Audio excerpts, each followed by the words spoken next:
fast. Cover the right thing. All right. Yes, so I'm Eric. Hello, all of you who I haven't talked to yet. Yeah, so I'm a Ciccone Fellow at Space Telescope. And I'm also one of the people who runs AstroPi, the AstroPi Coordinating Committee.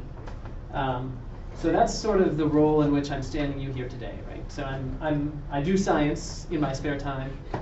Technically 100% science. In reality, I do software engineering a substantial fraction of the time because I've sort of fallen into this role as a person maintaining a very large shared effort. But I think the point of that is that it gives me perspective on something that I think we should all start taking more charge of, which is how we develop our software. Right? Most astronomers are basically software developers. Many of you really should consider yourselves software engineers. Like, that's the reality of the matter. We spend most of our time writing code, right? It's code to do science, astronomy, data science, whatever. But we're developers, right? We're people who write software.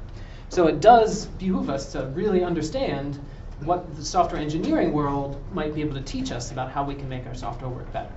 So that's part of what I want to talk about today and some tomorrow, is sort of practices that in some sense, that I've learned through AstroPi, but in some larger sense I've learned through developing a large software project that I think provide lessons that will hopefully be useful to all of you moving forward in developing both maybe someday shared large software packages, but even, it turns out, for your own personal science, right? Whether it's just you plus future you, or you plus all of your collaborators, right? All of these are real science collaborations in a sort of important way.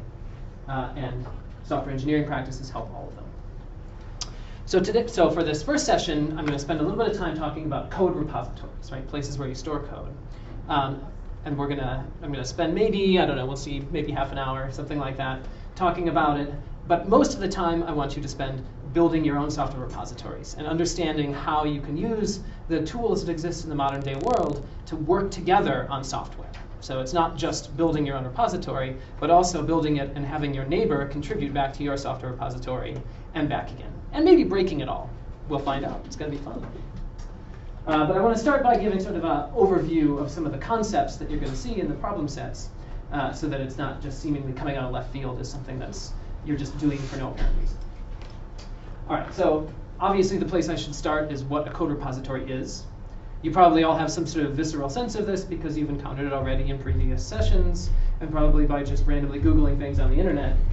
But I would like to just give my definition that at least is going to be my working definition for use today and tomorrow.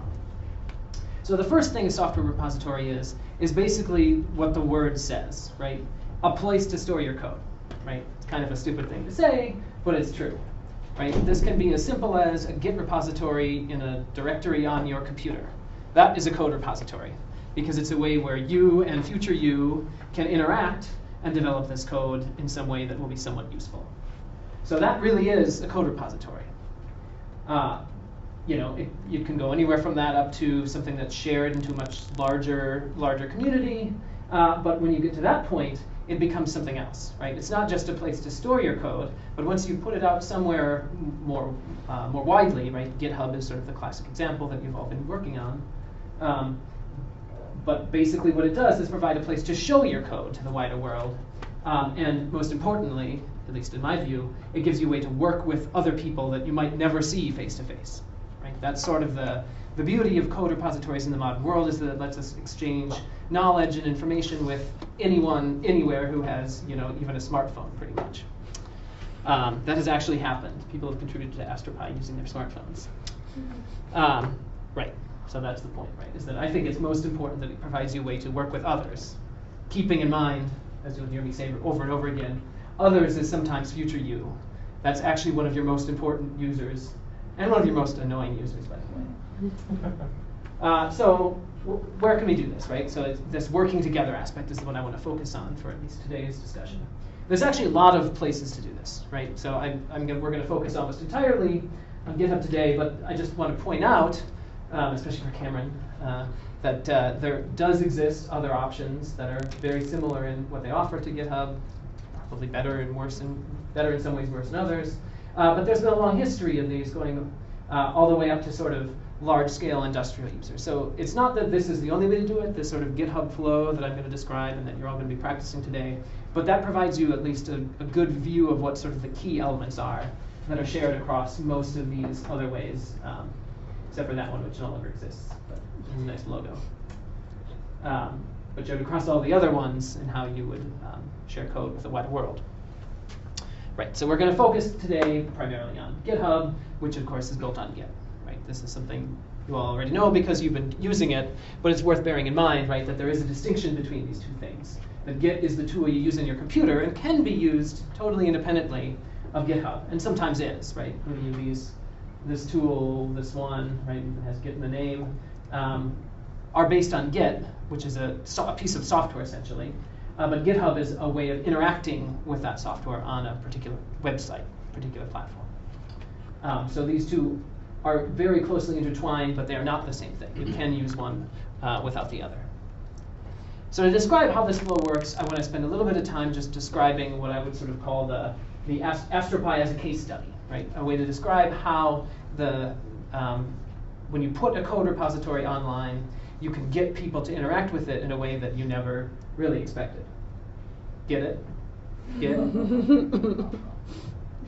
Thank you. Don't feel bad, they don't laugh. Yeah, that's fine. Don't like that. I feel like my work is ahead of me then, right? So, anyway, right. So the point of AstroPi, the point of bringing up AstroPi, is that it really began without any idea of what it was going to become, right? It began with this vision that I've got described here, that it's going to be a community effort to develop a single core package for astronomy.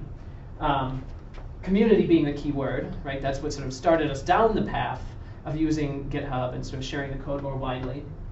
But it turns out this community was taken to mean very different things by different people, right? So it could mean either by the community or it could mean for the community, right? Like IRAF, which some of you may make that about. IRAF is for the community nominally, but it wasn't really by the community, right? It was developed by people at NOAO primarily, but it wasn't, day-to-day astronomers didn't generally develop IRAF in the same way that AstroPi just sort of grew up organically. I mean, that's not completely fair. There were true, tenure line astronomers and all that who worked on IRAF, but it was definitely more developed with, sort of requirements in mind. And AstroPi instead is built around this model where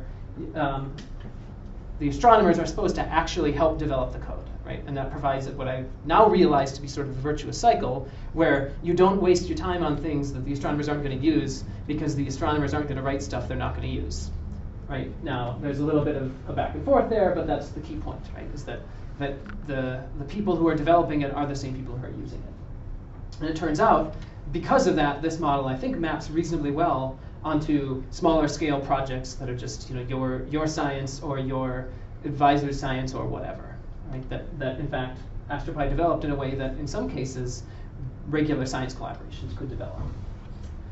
So how did this end up working? Well, we said it should be by the community. We started developing tools on GitHub, and what I'm showing you here is this is the number of Git commits over time, but this is the really more interesting one for our purposes. This is the number of distinct people who contributed in some manner to the AstroPi code base, right? And you can see there's sort of a core group at the beginning, and then it's gone all the way up, and there's over 200 people who've contributed code of some sort. It's actually not on this plot, but right today at least it's past 200 who've contributed code in some form or another to AstroPi, right? And that is the whole reason why you make code repositories public, is because this can happen, right? AstroPi could never have happened without this, particularly given that most of these people never actually met each other in person, right? Some of them have since then, but almost all of the people who joined AstroPi, joined meaning contributed code, weren't, didn't do it by going to some meeting and then getting someone to stamp their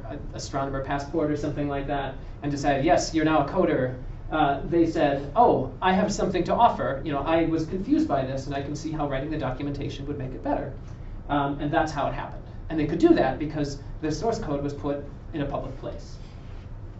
Of course, 200 astronomers may feel like cat herding at times.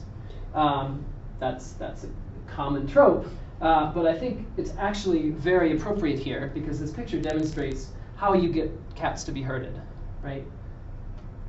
No, no chuckles. Come on, give me something here. Adam, give me a chuckle. Give them food? That's a good guess. Thank you. Thank you.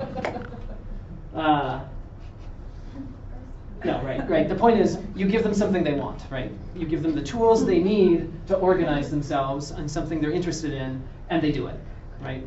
Now, I actually think this picture is especially appropriate to describe astronomers because of this one down here. Like, even if you give them the tools and show them exactly what they want, one of them is always going to be like, whatever. They're also not working together at all, so it's perfect. Yeah, right? It's perfect. And they're uploading the cat food to a common litter box. Yeah. Like, build the structures to make this all succeed. Yeah. Anyway, the point is, this is what it ends up meaning. If you give them tools that the tools they need to self-organize and give them motivation to organize because it's going to make their science better, they will do that. And that's what the shared code repository allows you to do. So at AstroPi, what this ends up looking like in practice is you on GitHub, if you're some random person who's interested in saying, oh, I want to make this change to AstroPi, you create a pull request. So one of the problems will be showing you how to do exactly this. You create a pull request. You say, oh, I want to add this little thing to one of the functions. And someone did that work. This is someone who none of us had met before. No one in the core developer team had met before. But he was like, oh, I see a problem. I'm going to fix it. Or a thing to add. I'm going to fix it. Then somebody else says, oh, maybe I'll leave some comments about this, right? Oh, you made this little mistake.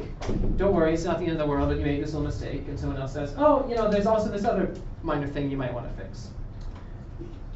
Anyone could do that. That's the point of building these source code repositories and making them open, is that really anyone could do that. In practice, usually it's people who know the code that are likely to do this. But in fact, we do get random people commenting on other people's random code in a productive way that makes it all better. So that's where that is.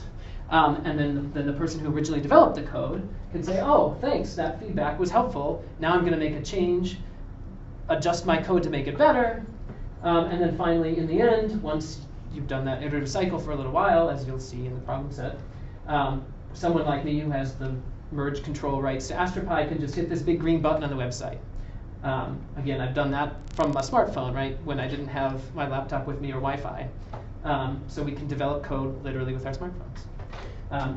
If you have all of these structures in place to, if you set up a code repository using these tools that other people have spent all of their hard work designing, and you get this, right? You get a way to develop code in a shared manner. The other thing that's important, though, right, is sort of hidden away in this little green checkbox. So we're going to talk about this later on this afternoon, is testing. Oh, wait, we talked about it this morning also. Right, but I think it's important to recognize that this is one of the critical elements of sharing code widely. Is these tests that you were developing this morning, and you'll see more examples of this afternoon, are not just experiments, for you to see if you can break your code or something like that for funsies. The point of continuous integration is that it lets you say, oh, this random person is contributing some random code. I hope they're not crazy, but they might be. Let's just quick run some automated tests to make sure they didn't break everything. That's sort of the point of having all of these automated unit tests and having them run all the time, is that they let this virtuous cycle of random people contributing when they see problems that they know how to fix. This lets it continue because there's something to check and just make sure they didn't break a whole bunch of other things in the meantime. Right. The other thing that's important that we'll talk about more tomorrow, and maybe we've talked about before to some extent, but that I'll be talking about more tomorrow, is the importance of documentation. Right? No code is useful at all if it's not documented. Right? There is, I guess, some school of thought that the code is its own documentation, but anyone who's actually looked at, say, a Fortran code from the 1970s knows that that's not true at all. The fact of the matter is, you need documentation, and one of the really nice things about the modern software engineering stack, or open source software engineering stack, is that it provides a variety of tools to sort of make it convenient and easy to build documentation as you're writing the code. That, it turns out, is the key thing. If you don't do it on the way, you probably won't do it at all, or at least it'll be a lot harder to do it later on because, future you always has less knowledge about your code than present you does. That's just a fact of the matter. So I think it's very important to recognize that both the ability to write docs in an integrated manner, turn it into pretty websites, and host those pretty websites somewhere for all to see, that's a critical element of anything you want to do with public, open code development, especially in science, where we're all rushed and harried and are just like, oh, that's probably good enough. Right, so to recap then, the things that I think were critical for doing this sort of distributed development model and a shared repository that I think we can all take to our science world, is that this combination of something like Git and GitHub for sharing the code widely is required. You need some way to let people just asynchronously look at the code, change the code, fiddle around with the code, and give feedback is critical. It's also important that you test as much as you possibly can, right? In the problem sets later this afternoon, I'll talk a little bit more about this, but the more tests you have, the more likely you are to catch bugs, is really what it amounts to. And you should test as much as you can possibly make yourself do. And finally, you also need some way to make your documentation relatively easily as you're writing code, because if you don't, it won't be thorough enough for even you to understand it, much less a random person who just wants to use your code. So those are what I think are the key elements to making a source code repository successful, at least in the current environment. All right, so now I want to spend a little bit of time talking about how this, in a little bit more detail, how you do some of those steps. So this is going to still be sort of a cartoonish level overview of what goes on, and you'll have the opportunity to try this in exhaustive detail with the partner sitting next to you in the problem sets. Right. So let's start with, you've got some files in your computer. That's the most basic code repository I can imagine. It's a couple files sitting in a directory somewhere on your computer. Right? This is you. Right? This is your computer. All right, you can go one step further by saying, all right, I'm going to start using Git. I'm going to commit some of these files to the Git repository. Oh, actually, I didn't really want that file. I'm going to make a new one. Right? That's still one step further, but still your own personal code repository. The first step to actually make it into the wider world is the push command. Right, so you probably use this some, maybe with some idea of what you're doing, maybe with not. Maybe the Git commands I issue, I don't really know what I'm doing. I just do it and then hope for the best. But nevertheless, this is what you were doing. You said push because what you were saying was, I've got a bunch of files on my machine, and I want to push them up to the cloud and store my code up there, somewhere else. Right? That's why it's pushing, because it's taking the code from your local machine and pushing it elsewhere. If you put it on GitHub, if that's what this box is, when any of those times you've clicked the fork button on the GitHub web interface, what you're doing is stepping from here to here, right? You're still living within the realm of the cloud, right? This is the thing that's easy to sort of get confused about which is local and which is in the cloud. But your code, if I look at your code and I hit the fork button, I get my version of the exact same code, but it's a totally distinct copy. Right, so it's a fork, meaning it now has no connection back to the previous repository, other than that there's a little link at the top of the website that says this was forked from some other place. Other than that, it has no formal connection at all. Make sense? So when I say push, when I'm on my computer and it goes to the cloud after I say push, how does it know I want it to go to GitHub as opposed to one of the other sources that you were showing? Yeah, you have to set that up. You have to tell, that's just a detail I skipped over. You can't just do push. You have to tell it. You have to name something called a remote, which you'll see. You'll see the commands in the problem set. You have to set up a remote that says my username. I guess I should say your username on GitHub. Point the code to that when I push. And then once you do push, it knows, oh, you want that place is where you want to push to, not somewhere else. You can, in fact, when I get to the end of this little diagram, you'll see that you can, in fact, sort of go every which way, and it can get really confusing. But I would argue that you should generally stick to only going this direction, because otherwise you're going to go crazy. I know I do. That may or may not be related to any of this. Anyway, where was I? Oh, yes. So once you made a fork, this is the situation you have. And let's say now I say, oh, now I want to go around and play with your code, do something different, provide feedback back to you or an improvement, a pull request, let's say. I'm going to have to do this. I'm going to have to say, all right, now I'm going to take my repository and clone it down to my machine. Right? So that we still all have the same content. We just had to duplicate it sort of 4 different places. That may seem weird, but it's what enables you to have full control over exactly the things you need to control. Right? And we'll see how that works in just a second if you don't already know. Right. So once we're in that status, I decide, now I want to make a change here. Oops, ignore that for a second, that was a typo. I want to make a change here. I decided file 3 has a bug in it, I'm going to fix it. I've been playing with your code for a while because your code is super awesome, but I just found this little bug that I need to fix. So I decided this documentation wasn't quite clear enough. Maybe I'll add this a little bit. So I make a small change, and I say, okay, all right, that's the current status. That asterisk isn't supposed to be there yet. But once I say push, now that asterisk is supposed to be there. Right? Now I take my code, pushed it back up to my repository in the cloud. Right? So that's the status we're in right now when I'm ready to issue a pull request.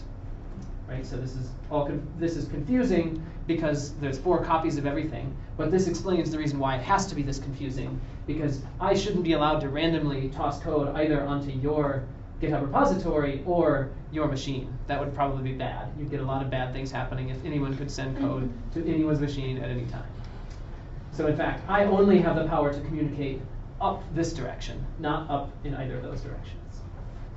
But once I've done that, I can say, issue me a pull request. That's the thing that happens. You'll do this in just a little while. But there's a little button that's labeled pull request that you can do on the GitHub website that says, all right, hey you, I think I made this improvement. What do you think of my code? That's essentially what a pull request is, right? And that's the origin of the term pull request, because it's a request for you to pull my code, even though it seems weird because it seems like it should be a push request or a throw request or a, I don't know, have fun request or something. Yeah. So then the final stage of this virtuous cycle then is you have the power to hit the merge button. The merge button is that big green button I was showing you in the AstroPy model that just says, yes, I accept that pull request. I'm going to take the code. No, you say you will. This is not working now. Merge button means take that pull request and put it in your code, right? So that's the idea, right? And now all of a sudden, your repository has the same content that I had down here when I decided to make that little change. So I got your code.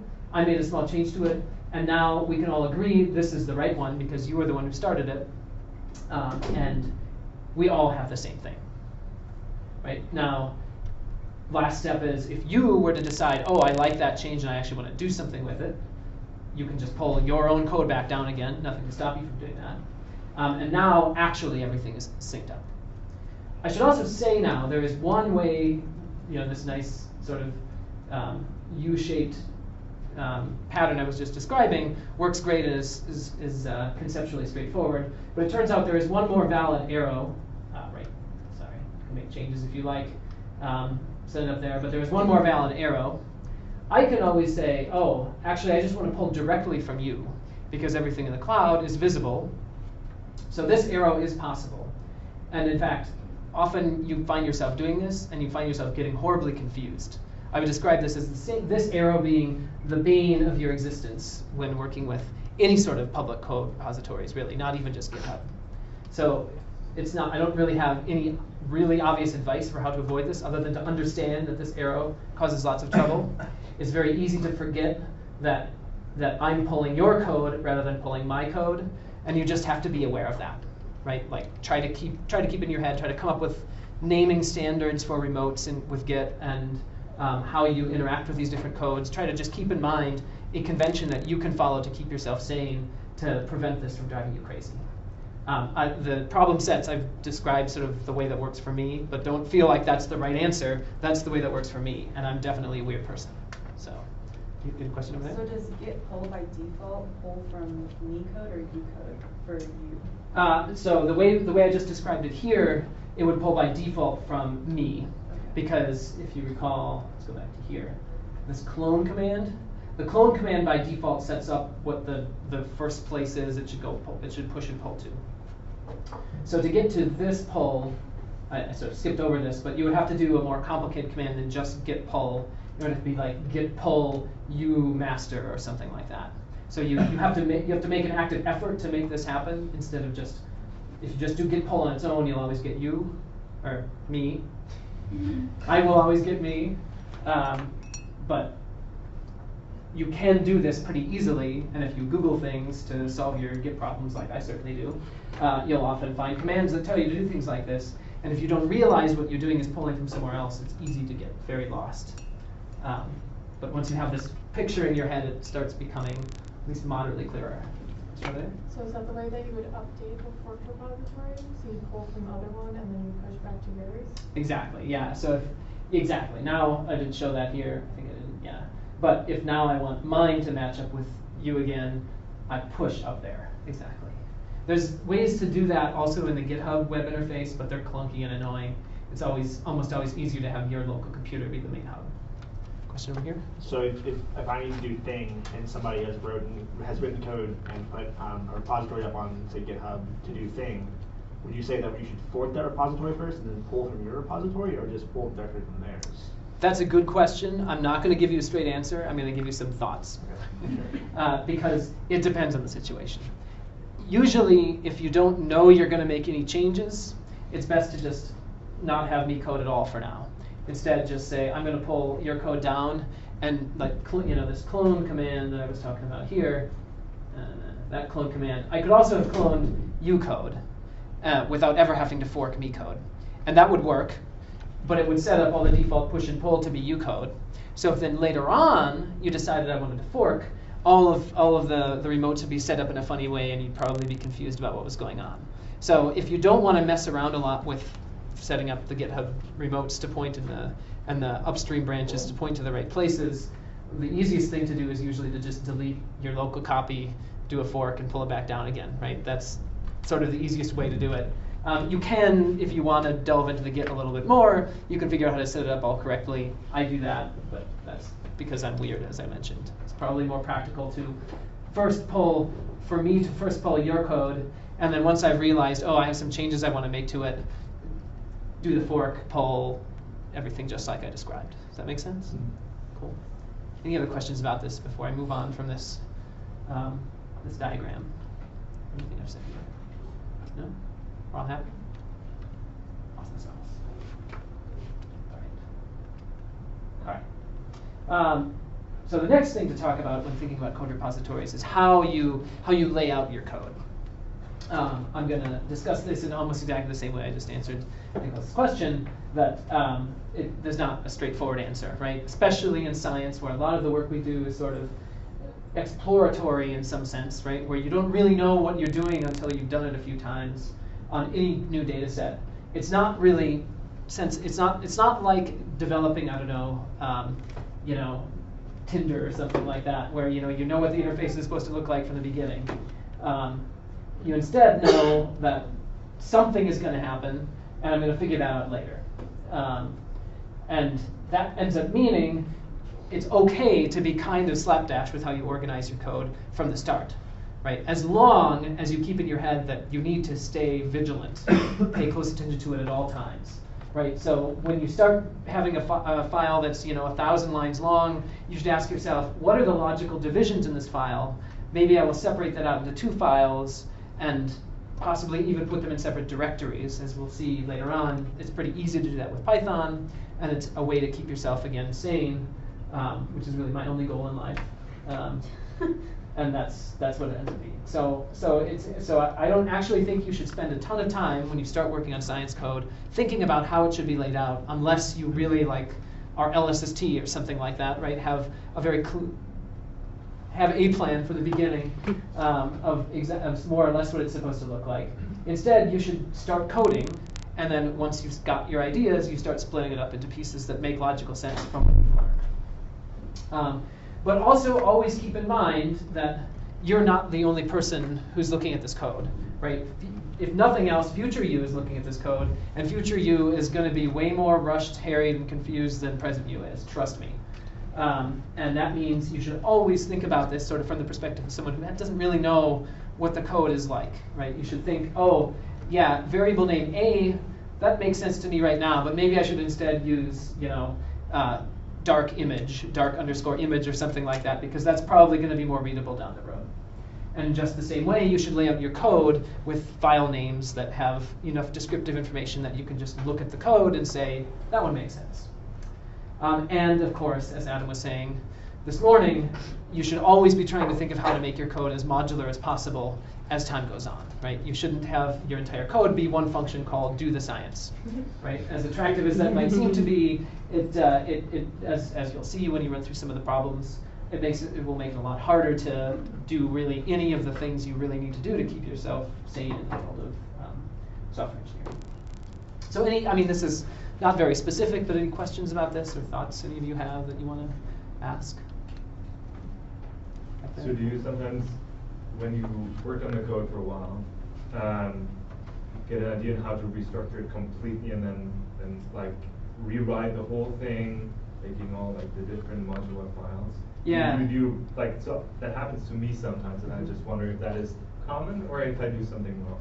I would say that's fairly common, and it's a thing to be cautious of, let me put it that way, because it's very easy when you're an expert in the code to decide, I have this beautiful framework in my head of how all of the code connects together.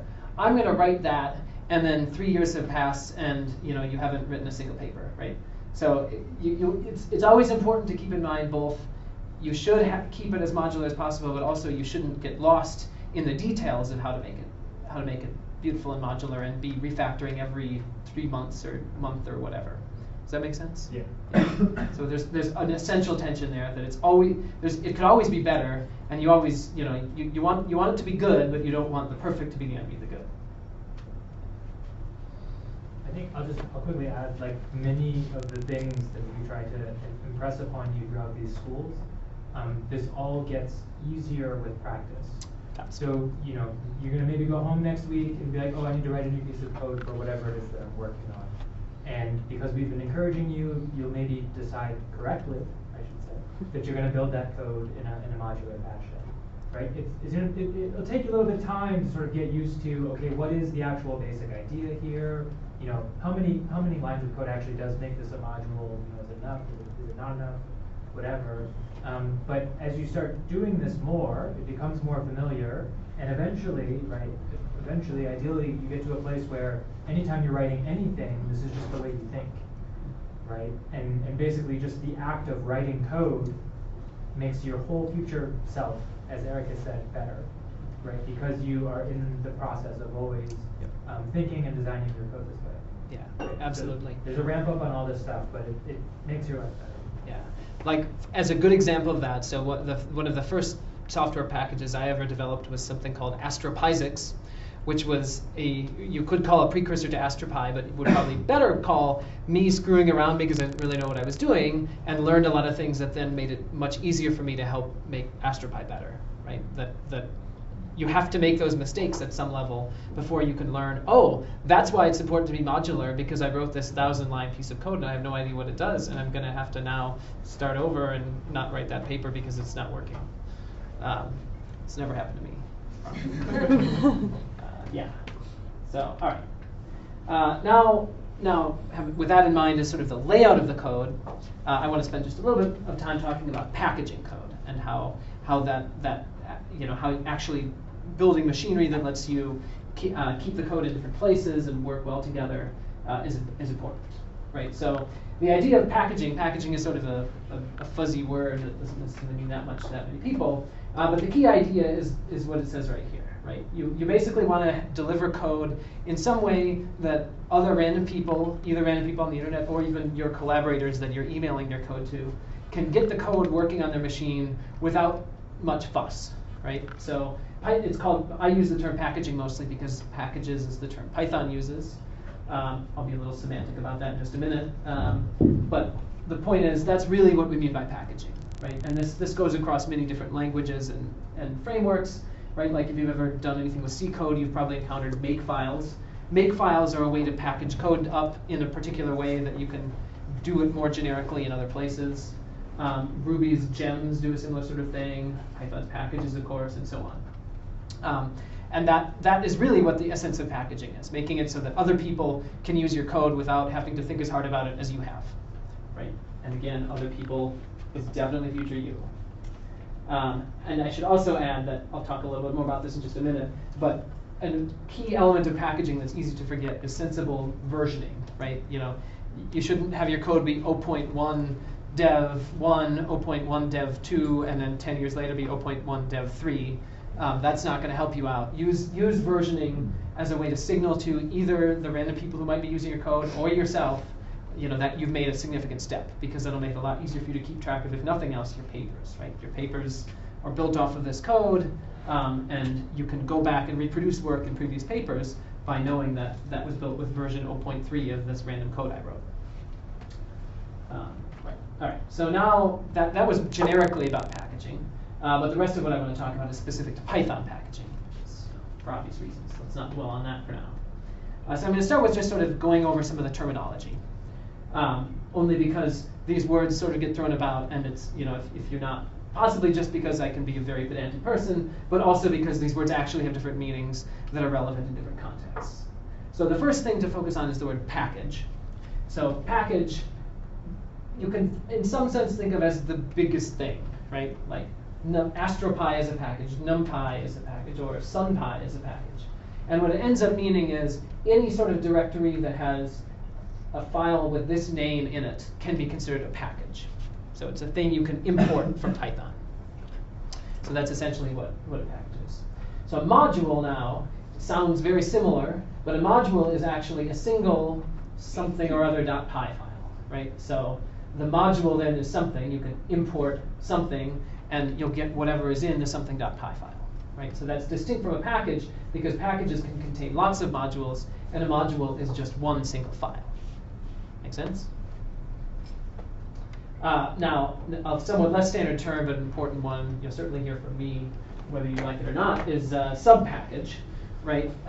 Subpackages are a package within a package. That's the only special meaning they have, really. Then you'll also hear in some of the problem sets, and probably if you've listened to me talk anymore, you'll hear me talk about source directories or source folders. That's not the same as the package, right? It's tempting to think that's where all the .py files are. But the source directory is the sort of the start of where all the code begins, right? So this is, I'm phrasing this abstractly just because it's very difficult to describe it without having a practical example. You will see some practical examples in the problems. You've probably seen some already. But the key point is, when I'm talking about source directories, or anyone's talking about the source directory, this is what they mean. It's not the package, the things that have the init.py, but the thing one step further down. I talked about this a little bit more, but in this context of packaging, when we talk about repository, usually what we basically mean is the part of the source directory that is in version control, which is not necessarily the same as all of the files within the repository. Sometimes you get random files written out that are part of some build process, but the repository is everything that is in version control. And finally, I'm mentioning this only because you will probably encounter it at some point, and in a Python context, it seems very tempting to imagine what it means, but it actually means something very different. A submodule has nothing to do with any of this. A submodule is a particular construct in Git that is one Git repository embedded inside another one. So if you've ever done anything with AstroPy, you might have seen this AstroPy helpers thing. Don't dwell on what that is right now, other than to note that it's an example of a submodule, but it has nothing to do with any of these words. It's confusing, but it's because module is a very generic word. Question there? How's that the init file works? I know it's you need to have that file in order to have the package working, but how does it work exactly? So it's basically, you can think of the init file. So when you type import something, and you've got a something.py file, what Python does is just sort of runs that file. And then anything that was defined when it ran that file gets bound to the name something. That's what happens with a module. When you've got a package, if you import the package, there's no .py file to run, so it can't run package.py. So instead what it does is runs init.py. Right? So init.py is just the thing that runs when you import the package. Often you'll find init.py is a completely empty file. That means don't do anything special when I import the package. This package is just a way to contain other modules inside of it. Right? Does that mostly answer your question? Mm-hmm. Yeah. Any other questions about this? Again, if it seems abstract, that it's okay. You're going to sit down and do some of the stuff as soon as I shut up and stop talking. To give an example of how this looks, this is a source directory, right? A bunch of files in some directory. You might have a README, a license, a setup.py file. I won't dwell on that, but you'll get to explore with that on your own in a little bit. And then inside that source directory, there's a package called myPackage, which contains within it myPackage, the file init.py. That's the one we were just talking about. Might have a module called myModule, another module called second module, and so on. And it might also contain within it subpackage init.py, subpackage with modules inside of it. And what I'm showing you down here is how you access any given one of those files from the base. If you're just sitting right in there in the source directory, you use these various import commands here to get at any of these different modules. Right? So you can look at this later if you want to sort of try to get it in your head. But once you've sort of thought about it for a while, it all actually makes sense and kind of hangs together. The other thing to point out here is that this also explains that thing I was describing just a little while ago about how you can start with just a single .py file, and Python makes it much easier to later on split it up into a bunch of pieces. So suppose you start by having a package you call a module that you confusingly name mypackage.py that has a bunch of stuff in it. And a bit later, you're like, oh, this is confusing. I've got it to about 10,000 lines of code. I better split that up somehow. All you have to do is split it into two files, which you call myModule and secondModule.py. Create this directory structure we're looking at right here. And then in the init.py, you import everything that's in myModule and secondModule. So then if somebody just wants to import myPackage, they get all of the stuff that was in the mypackage.py file before, and it's hidden away from them that it lives in two different files. But then if some random person on the internet wants to access your code and actually understand how it works, they have the virtue of a bunch of different pieces of code that are organized separately with lots of comments embedded in them. And you can build that up over time as you realize, oh, this is more complicated than I thought, because it always is. Right. So that's the point, right? This seems overly complex and like a lot of words, but the words actually have a use in that they allow you to start from something simple and build on it instead of just starting with a ridiculous amount of complexity. Let's see. Right. So then the point of packaging is simply to make it so that all of that can work. Anyone can take this directory structure and make it work on their computer. That's really what packaging is about. And you will see how that works in practice when you do the problem sets, but that's the key point, right? I just described all that stuff as a way to sort of lay things out on your computer, but the whole point of packaging is just to make it so you can send it off to other people's computers, and they have control over whether or not they run it. Any questions about this packaging, this business right now? No? Cool. All right, so the last thing I want to talk about, last thing, right? Yeah, I think that's the last thing, is versioning, right? So version numbering. Only because there's a lot of things you can do. What I want to focus on right now is the thing you see in most packages in the modern era, which is something called semantic versioning, which is useful for you to take on just because it actually maps very well into, I think, how most scientific code develops. So what it amounts to is a version number that's something like something.something.something, right? So like 0.2.3 or Python 2.7.12, those are all examples of semantic versioning when they follow a particular convention. So you change the first one if you're going to make a change to the code that breaks anything that anyone else is using, right? So Python 2 to Python 3 broke a bunch of things. Code that was written for Python 2 does not work in Python 3, so that's why they called it Python 3. If from now on everything is always backwards compatible, it will be Python 3 point something forever. That's the sort of concept behind semantic versioning. But you could go ahead and add new features and make changes that don't break past code by incrementing the second version number. So 3.6, 3.7, 3.8 all add features but don't break old code. And then the final one is just for bug fixes. When something invariably goes wrong and you need to send a quick fix for it, you advance the last number. The other thing to keep in mind that is useful for managing any code you have, because in practice most science code is always under development, is that if you follow that version speed and then add something at the end, that's essentially code for it's some sort of pre-release, right? Like you could call it beta if it's a beta version, RC for a release candidate, or if you've ever looked at the AstroPy version numbering scheme, it has like 1.2.3 dev, and then another number after that that signifies something about how far along in that development cycle we are.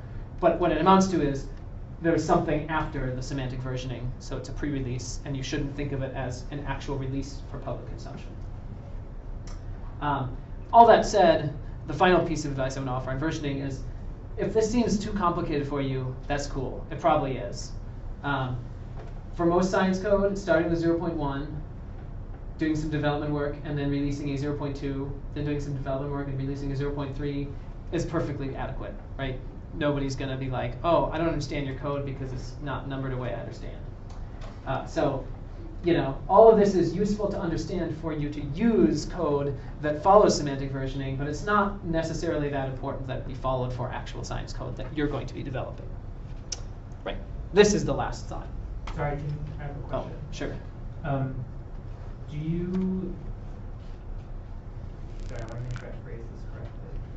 Can you try to provide some practical advice for the delta in terms of what's changed in the code that is deserving of an actual new version number? Mm-hmm. So is it, should every time we're doing a new commit be a new version number, or should there be some larger scope that we consider that actually results in a new version number? Good question. So the first, the way AstroPy works, and the way if you, for example, use the AstroPy template you get for free, is sort of a hybrid of those two approaches, because it's, as I said, it's basically like, 1.2.3 dev a number. That number is automatically calculated based on the commit log. So every time you add another commit, that number gets incremented by 1. So you always get a new version every time you add a new commit, because that way you never make the mistake of being like, oh, I'm going to install this to test something, and then oops, it turns out I actually want a later version now, right? There's always a new version number every time, and you know exactly which one to map back to, or at least almost exactly. So that's good for sort of working quickly. But when you're talking about code that you sort of intend to release publicly and want to, like it or not, when you release code with a version number, people take that to mean something. You often don't have control over what they think, but they take it to mean something. Often what you want to signify with that is this has some level of doneness. And it really depends on the code exactly what level of doneness you mean. But my usual view is a significant feature that if somebody walked up to you and asked you, hey, what's new with your code? You would say, oh, this thing. That's when you increment the second version number. Okay. If what you say is, oh, if someone fixed something, I can't remember what it was, but they fixed something, that's at best a bug fix version, not a major bump. Yeah. Does that make sense? Yeah.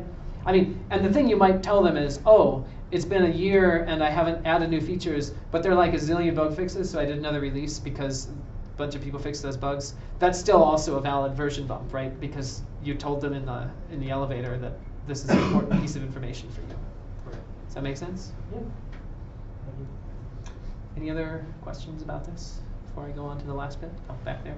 I'm not sure if we're going to touch on that later, but regarding Git commits, how do you write useful comments? I am not going to touch on that later. Okay. That's a good question. I'm not sure I have any strong wisdom to dispense. Okay. I'll put up an XKCD later on that I think addresses this question really well. But before I do that, I'll give you a serious answer, which is that the key is have it be short enough that it's not that you can read it quickly, but not so short that you don't know what it says. That's very squishy, but that's really what's important, right? You don't want Git commit messages to be paragraphs or essays describing every single change you made, because you might as well just look at the diff and see what the code change actually was. But you do want it you don't want it to just be, I changed something, right? It needs to be enough information that when you look at it, you're like, oh, I think I get what that might have something to do with. Okay, then you can dig further if you need to, but you want it to be at least that level of information. Does that make sense? Any other questions on this area? Cool.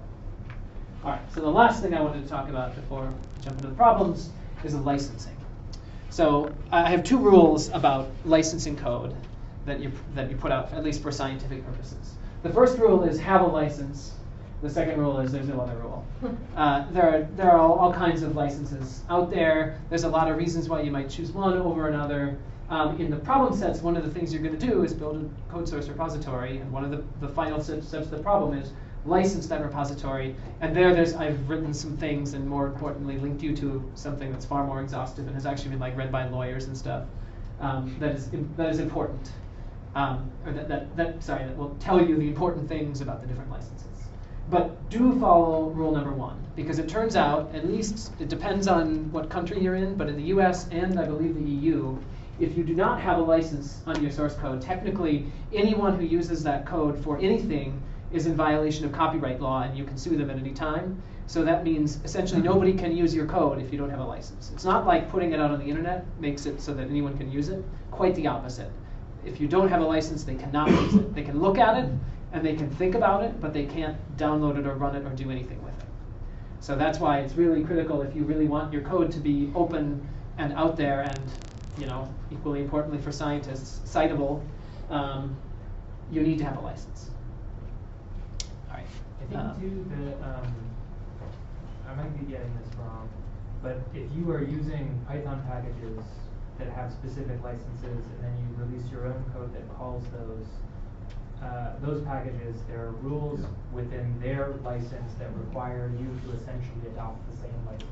Yeah. So not only can people not use it, if you release your code without a license and you're doing what most of us are doing, which is calling different things within Python, you may actually be breaking some rules yourself.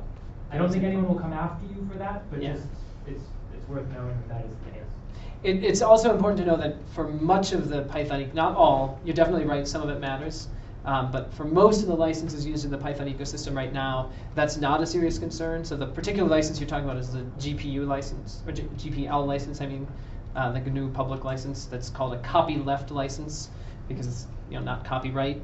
It forces all code derived from it to be open source. That you can choose, if you believe strongly in that, you can choose to use that license. And if you use code that is GPL licensed, yours has to be at least that strong of a license, if not stronger. But most of the Python ecosystem has more of what we call permissive licenses, which basically means you can use it in any way, just don't sue me if it breaks, is usually what the tone of most permissive licenses. Permissive licenses is. Question here? What is the convention for acknowledging code when you write a paper? Do you cite it, put in the acknowledgements, not mention it? Good question. Yeah. So the question, what should you cite? That is fast changing. So the current convention, I would say, is most people put out a code paper at some point, and you should probably cite the code paper, because when it comes right down to it, when the postdoc review committee or the faculty job, the hiring committee, or your tenure review committee looks at your tenure case or whatever, they look at the number of citations you had on your papers. They don't really know what these weird DOI things are, what this Zenodo word means. They just look for papers, right? And that's the sociological problem we have in astronomy that we need to fix, but it is the cold hard truth right now. So people tend to put out code papers and ask you to cite those code papers. Some of the things that are moving forward right now are there's this thing called Zenodo, which basically lets you turn a GitHub repository into a citable entity that, like the AAS journals, accept as a valid thing to cite, gets indexed in ADS, included as a thing that can be cited. I think like ANA doesn't, but MinRAS does. We have some problems in our community we need to work out to make this all work really well. But in the near future, I have some hope that code will be a first-class citable entity, but right now, typically, it's you cite the code paper.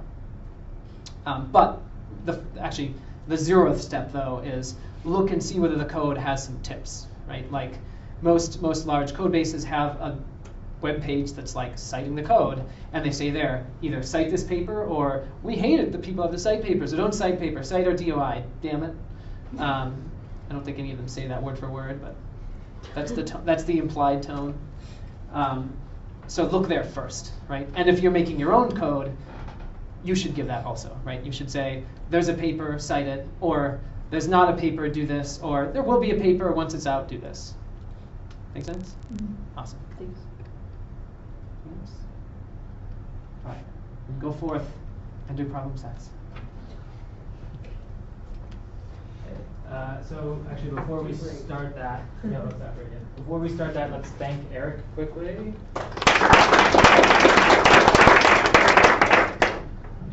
and I'll ask if there are any more questions.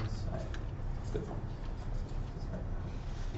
Okay, you should be able to do a new git pull. The new problems are in the repo, and Eric and I will walk around if you have any questions.